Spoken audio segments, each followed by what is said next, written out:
Ora, ko Sharon Holt, tōku ingoa. My name's Sharon Holt, and I'm here to tell you a little bit about one of our Te Reo Singalong books, Kia Ora.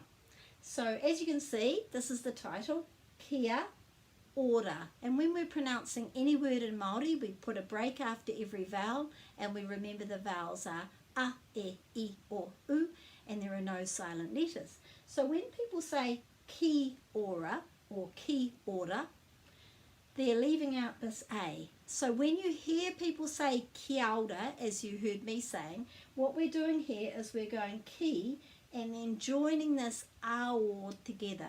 Kia Ora, Kia Ora, Kia Ora, which is a little bit more accurate than Kia Ora, because if it wasn't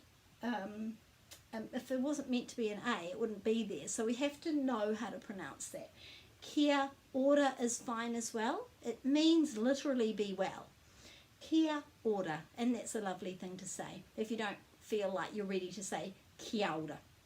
That's the reason I named this book Kia Ora, because I wanted to let people know about that pronunciation. Now you'll notice people saying it, I'm sure. So this one's a little boy going up to different people in the family, starting with his friend going past, saying Kia ora e hoa. Hello friend, kei te pēhea koe. How are you?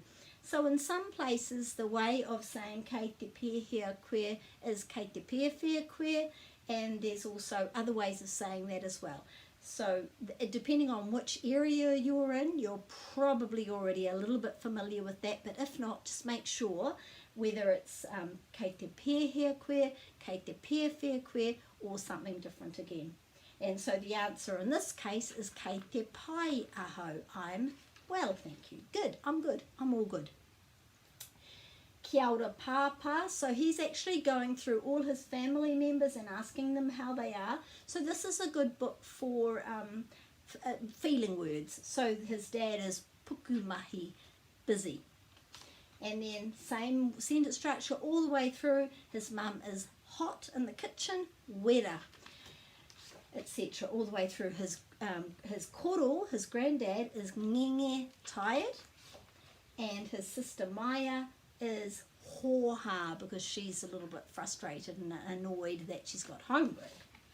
His brother Matu is hungry, hia kai, and his kui is his grandmother is hari. She's happy because she's looking at cat videos online.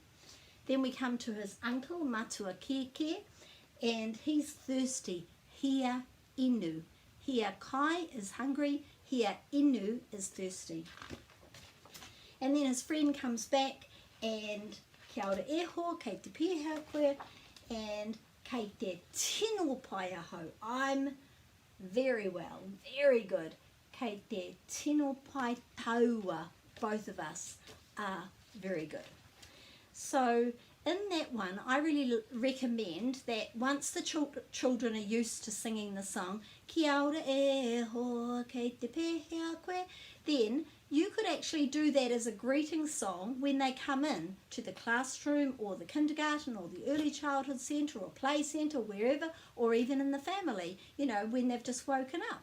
And so, and you can change the feelings, encourage them to say how they're feeling. Kei te something aho, and perhaps you can have picture feelings up there, and maybe on the wall as they come in, and they can put their picture next to that feeling word. So there's lots of things you could do with this book that I think would really encourage children, even young children, to be able to learn to express how they feel in Te Reo Māori, and it helps us as teachers and adults and parents as well. So enjoy the book. Ka kite.